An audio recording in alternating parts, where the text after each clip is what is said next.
All right, we're back here at Song of the Day, coming to you from the Rock Cave. As usual, I'm your host, Mark Pierce. Today is Sunday, June 21st, right? Father's Day. How about yesterday's Song of the Day? Wasn't that pretty awesome? Thanks, Sarah, for joining me again. We'll do that again, but we couldn't do Lionel Richie without Sarah. That would be impossible. So I hope you all enjoyed that. Again, today is Father's Day. Happy Father's Day to all you fathers out there. I thought about doing a themed Father's Day song of the day for a bit, but decided to go in this direction instead. But a little nod to fathers with this particular artist, uh, so we'll talk about that. But I hope your Sunday's going well.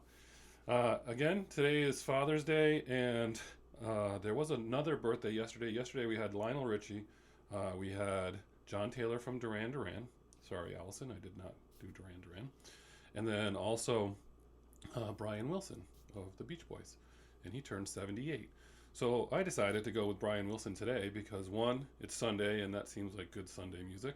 Two, we're getting here in the hot, hazy summer, and Beach Boys says summer all over it. And three, Father's Day. I mean, that kind of music, dad music.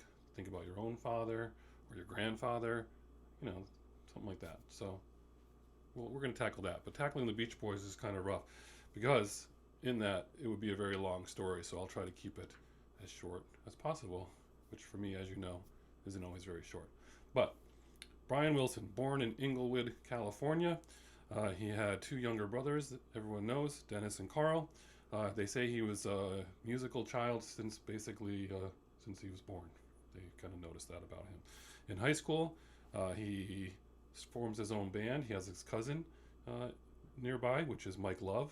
I don't know if everyone knew that Mike Love was his cousin, but with those three, they form this band, Carl and the Passions, which is the beginning of what would become the Beach Boys. In college, he writes his first song, and that essentially becomes the song Surfer Girl, which would become a hit in 1963.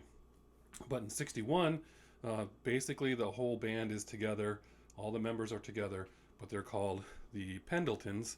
And when they sign to this record label, unbeknownst to them, the label changes their name to the Beach Boys when they're about ready to play for, I think Ike and Tina Turner, I think they were going to manage to play for. But they started off locally as local hits. Their first hit locally was Surfin', and then record label Candix was the one who had turned that out, and that's when they got their start. And then they changed labels because that record company has its own struggles, and they signed to Capitol Records, which has that famous building in Los Angeles. Their first top 10 hit is Surfin' Safari. That album goes to number 2 in the United States, and then they were off. Basically, the majority of their songwriting and hits are between 1964 and 1967, and the list is long, and we'll go through that list. But I think they basically had more top 40 hits or charted hits than anyone else in the rock era. So they, by the time it gets to be around 65, things are starting to unravel a little bit. There's various problems within the band, and that ranges from substance abuse to the mental decline, psychological decline of Brian Wilson, which is well documented through the years. And he ended up with a therapist for, I think, a very long time, who ended up charging him somewhere around $450,000 a year. So much so he had to get rid of some of his publishing rights. So there's a whole story around that as well. But in 1965, Brian Wilson stays behind. The rest of the band is touring in Japan, and he starts working on what would be his seminal album, Pet Sounds. I remember hearing about Pet Sounds and how it was just like supposed to be one of the best albums of all time. It is indeed called one of the best records ever.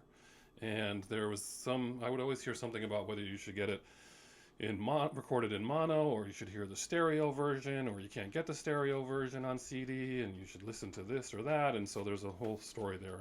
And Pet Sounds, basically, he's working on Pet Sounds. The band comes back, and it's very different than anything they've ever done. It's basically Phil Spector's Wall of Sound, and he's been doing all these recordings with different instruments and different styles, and that's what basically is the reason why they call it genius work and one of the best albums ever. He was going to put it out as a solo record, or basically because it was all recorded, but it does come out as a Beach Boys record, but it's really considered a solo album. Ollie likes the Beach Boys. So that comes out. He spent like a lot of time, a lot of money on this, and it basically came out to just mediocre reviews. And it's not until much later that it's dubbed one of the greatest albums of all time. That record was also recorded with the Wrecking Crew, and I think there's a documentary out there for the Wrecking Crew. Basically, a group of studio musicians in Southern California who recorded thousands of records, including hundreds of top 40 hits, but obviously just as a backing band. So a little bit later after that, they do record Good Vibrations, which also was a lot of layered and kind of technique that no one had ever done before. He spent $400,000 in the studio, equivalent to today's money, $400,000, and 6 months just for that one song. In '67, things are really starting to fall apart. His first daughter, Carney Wilson, is born in '68. We all know Wilson Phillips, right? And then by the time we get to '74, they're already putting out greatest hits, which they are repackaged and repackaged and repackaged, and that's what we kind of grew up on, is that. My first introduction to the Beach Boys, I think the first 45 I ever bought was at a antique shop in North Kingstown, Wickford, Rhode Island, and it was the single for Sloop John B, and I always loved that song, and to this day I still like that song. Remember, they had that resurgence in '88 because of that movie Cocktail. Who doesn't love the movie Cocktail? But that song Kokomo, yeah, I have a love-hate relationship with that song, but it was a huge hit for them, and we just saw it kind of reintroduced to us watching Space Force. And if you haven't started watching that, you should check that out. All in all, they had 30 songs chart worldwide. 80 songs chart worldwide, 36 top 40 in the United States. They've sold over 100 million records.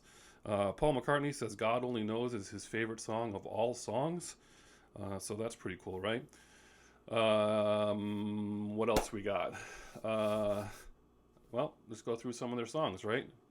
You got Good Vibrations, California Girls, David Lee Roth, not his song, remember. I Get Around, Wouldn't It Be Nice, Surfin' Safari, Fun, Fun, Fun, Surfin' USA, Help Me Rhonda, Little Deuce Coupe, 409, God Only Knows, Sloop John B, Barbara Ann, which I remember trying to memorize the words to that song in like 6th grade. Kokomo we talked about, and In My Room. So what are my top Beach Boys songs? They are Wouldn't It Be Nice, Little Deuce Coupe, Surfer Girl, God Only Knows, and In My Room. Those are my favorite Beach Boys songs. On a side note, I don't know if you guys know, but you definitely don't know, but I've been writing a song for over 20 years. It turns out musical genius is hard to come by, but that song Kokomo has been reimagined by me, except it's about cheese. And I think that if Weird Al Yankovic is out there, he should listen, because I said I would never sing in a song of the day, and I'm going to try not to now. But I do have something in my mind to that tune that goes something like Gouda, Feta, I Want to Eat Ya, Burrata, Ricotta, Come on Pretty Mama, Gruyere, Manchego, That's Where I Go. Something like that. Mozzarella, cheddar, ooh, there's nothing better. Come on, there's a song in there somewhere, right? No? Yeah?